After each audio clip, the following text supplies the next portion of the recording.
दोस्तों नमस्कार, स्वागत आप सबका। मैं हूं आपका होस्ट एंड दोस्त अमित वत्स और आप देख रहे हैं पकी खबर। दोस्तों बात करेंगे एलसीसी वुमेन कोऑपरेटिव सोसाइटी यानी सागा ग्रुप के बारे में।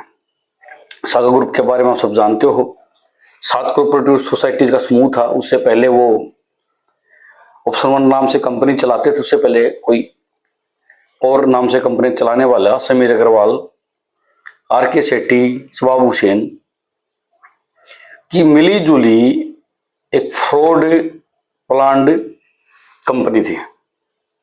तो दोस्तों 2 दिन से वीडियो नहीं आ पाई है, आपके कमेंट्स हमें मिलते रहते हैं लगातार। हम दूसरी वीडियो डालते हैं, उसमें भी आप पूछ लेते हैं।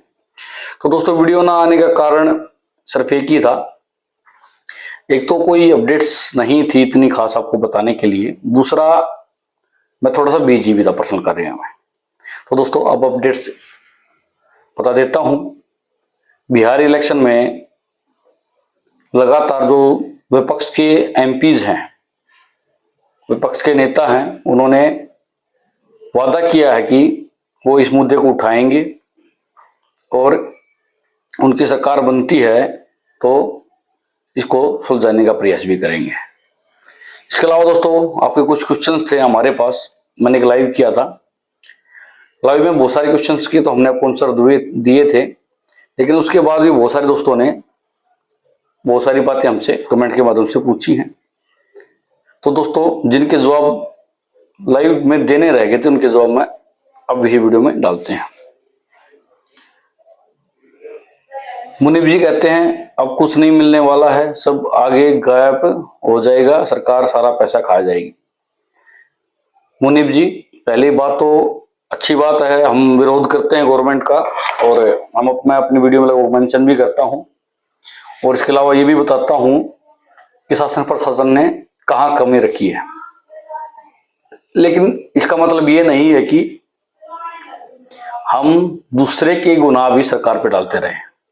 सरकार का काम था, प्रशासन का काम था कि उसके जो देश के लोग हैं उनकी हितों की रक्षा करना, ये सरकार का काम है, इसमें कोई दो राय नहीं है। लेकिन बहुत सारे स्टेट्स में भी इन्होंने स्कैम किया है और ये स्टेट्स जैसे वेस्ट बंगाल है, वहां सरकार मतलब जो अब केंद्र में सरकार, उनकी सरकार नहीं है, तो मिली जुली हर जगह प्रतिक्रिया की जरूरत है। ये नहीं है कि जहां बीजेपी गवर्नमेंट है वहीं विरोध हो या वहीं बाइकआउट हो। जहां इनकी सरकार नहीं है तो वहां भी तो स्टेट गवर्नमेंट की जिम्मेवारी थी कि इनको सब देखने की, लेकिन वहां कोई देख नहीं रहा था। और बहुत सारे स्टेट एमपी में जब कांग्रेस गवर्नमेंट थी तो भी ये चल रही थी और बीजेपी भी आई तो भी चल रही है। छत्तीसगढ़ में भी काम कर रही थी आपका, यूपी में 2009 से काम कर रही है, वहां तो 2017 में सरकार बनती है बीजेपी की। उत्तराखंड में भी कब से कार्य कर रही है, हिमाचल में भी कार्य कर रही थी, पंजाब में भी काम कर रही थी विश्वास के नाम से। तो पर्टिकुलर एक राजनीतिक पार्टी को टारगेट करना बिल्कुल सही नहीं है। यहाँ अगर आपको अपने आंदोलन को मजबूत करना है तो जो पार्टी जिस स्टेट में है उसके खिलाफ माहौल बनाने की जरूरत है। ये नहीं कि हम किसी दूसरी आदमी के राजनीतिक मोहरे बन जाएं। और जो हमारा मोटो, हमारा मकसद है, हमें अपना पैसा मिलना चाहिए। और बहुत सारे लोग आएंगे जो हमें बताएंगे कि इस गवर्नमेंट के कारण ये हुआ है। वो ये नहीं बताएंगे कि पंजाब में कौन सी गवर्नमेंट है, वहां भी इन्होंने फ्रॉड किया है। राजस्थान में इस गवर्नमेंट बीजेपी आने से पहले वहां कांग्रेस थी तो वहां भी तब भी काम हो रहे थे। ठीक है, छत्तीसगढ़ में भी थी, यूपी में 2009 से कार्य कर रही है, बिहार में भी कार्य चल रहा है, झारखंड में भी उसके जरूर मुकदमे आएंगे सामने। तो ऐसा नहीं है कि एक ही गवर्नमेंट के कारण ये हो रहा है, एक ही पार्टी के कारण हो रहा है, लगभग दूसरी पार्टी के कारण हो रहा है। और पैसा मिलेगा तो सबके सामने आएगा, इसी कोई बात नहीं है। प्रवीण मिश्रा जी कहते हैं सर लगभग 66 लाख से ज्यादा हमारे द्वारा ही निवेश है एलसीसी में, जिससे हमारे और हमारे घर का लगभग 28 लाख रुपए ऊपर का निवेश है। ये केवल मूलधन है सर, ठग पकड़े जाए तो कलेजे में ठंडक पहुंचेगी सर। ये सीनियर लोग टारगेट पूरा न करने पर कमीशन भी रुकवा देते थे। बिल्कुल सर, मैं उस दिन लाइव आया हुआ था, मैं उसी दिन ये बात ही कर रहा था, यही बातें मैं आपको बता रहा था कि किस प्रकार लोगों को टॉर्चर भी किया जाता था जब उनका टारगेट पूरा नहीं होता था। और प्रवीण मिश्रा जी आप अकेले नहीं हैं, हजारों जो पुराने कार्यकर्ता हैं जो 2016-17 से काम कर रहे हैं, ऐसे लोग भी तो 2009-10 से कार्य कर रहे हैं, लेकिन 15-16 के बाद जिसने ज्वाइन किया है उस बंदे ने खुद का पैसा भी, क्योंकि ये प्लानिंग ऐसे करते थे और टारगेट इतने रहते थे कि आदमी को अपना पैसा डालना ही पड़ता था उसको पूरा करने के लिए। तो लगभग सबके पास के करोड़ों रुपए होंगे तो 2016-17 से यहाँ ज्वाइन थे।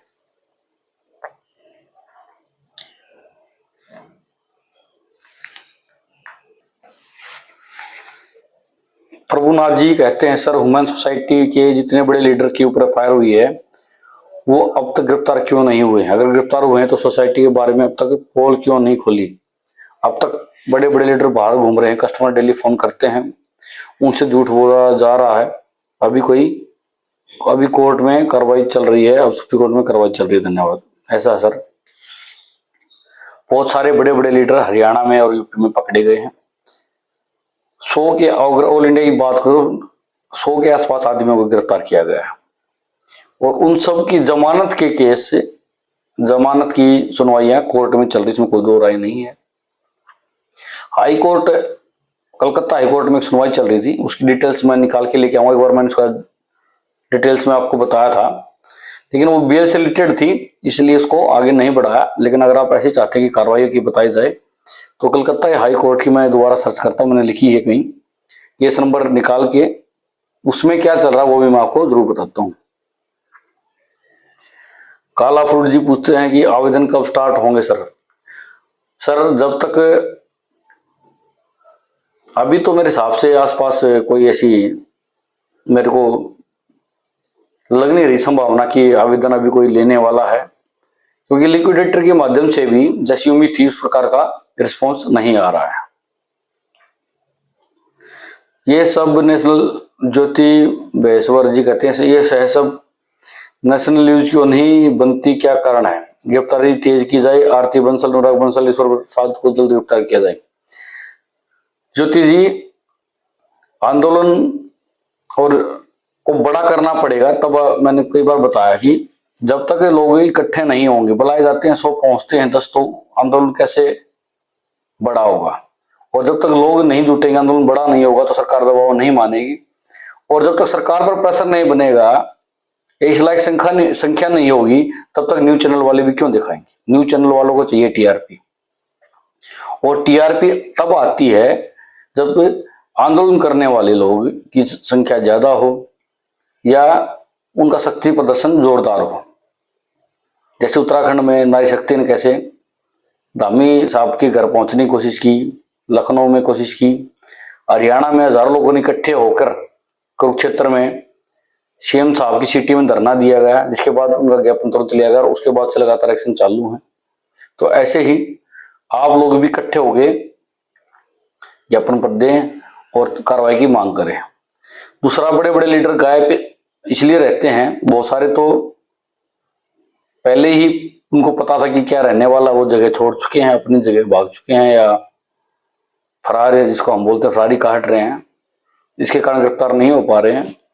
फिर दूसरी बात क्या रहती है दोस्तों, जो हरियाणा के लीडर थे उनको यूपी वाले लीडरों के बारे में ज्यादा नहीं पता था, एक दो बंदे का नाम तो ज्यादा से ज्यादा लिया हो सकता है याद हो, और यूपी वालों को हो सकता है एमपी वालों के बारे में ना पता हो, एमपी वालों को महाराष्ट्र के बारे में पता नहीं हो। इन्होंने पूरी प्लानिंग करके ये सब किया था, और जब तक अपर लेवल के बंदे नहीं गिरफ्तार होते हैं, जैसे शबाब हुसैन है, आर.के. सेठी है, समीर अग्रवाल, तब तक ये नहीं पकड़े जाते, तब तक पता नहीं लगेगा ना कि इन्होंने कौन से अपने स्लीपर सेल कहाँ सेट कर रखे थे। तो इसलिए इसमें समय लगेगा, और समय लगता ही है दोस्तों, इसमें कोई दो राय नहीं है। कुणाल सिंह, श्री राम झा को कोई नहीं पकड़ रहा है, श्री राम झा की रिपोर्ट कीजिए, जरूर पकड़ा जाएगा।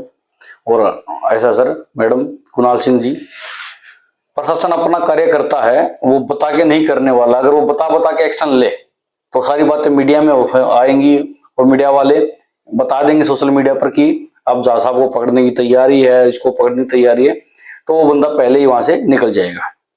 इसलिए प्रशासन का कार्य करने की अपनी विधि होती है और उसके हिसाब से वो बहुत अच्छा कार्य कर रहे हैं। लगभग कितना समय लगेगा मेच्योरिटी में, ये जानकारी निकालो भैया जी। यूजर X9 जी, मैंने तो कई बार आपको बताया कि सर पे 2 ऐसे केस हैं जो इतना बड़ा जो षड्यंत्र है उसके लेवल का अगर कोई स्कैम है या स्कैम कहें या कोई केस है या कोई आरोप चल रहे हैं तो वो सारा इंडिया पे चल रहे हैं। और 2009-10 का केस है सारा इंडिया का, और 2023-24 में पैसे मिलने लगे हैं, तो इतना समय जरूर लगेगा। और वो तब है जब प्रॉपर्टी ज्यादा होती, 4-5 लाख करोड़ की प्रॉपर्टी और एक सर्वे के हिसाब से 1 लाख करोड़ रुपए सारा को देने हैं। तो ये तब का बात है कि जब उनके पास 4-5 गुना एक्सटेंड मनी है।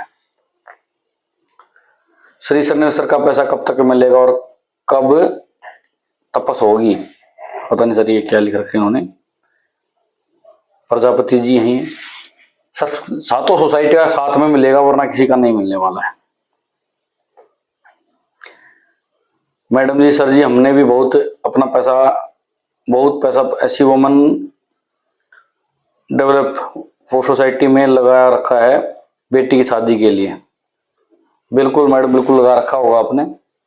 और अगर आप वुमन यहाँ लिख रहे हैं, वुमन जो वुमन लिखना चाह रहे हैं, तो आपको थोड़ी सी अभी मायूसी का सामना करना पड़ रहा है। और इसके लिए पूरा देश आपसे क्षमा चाहता है, लेकिन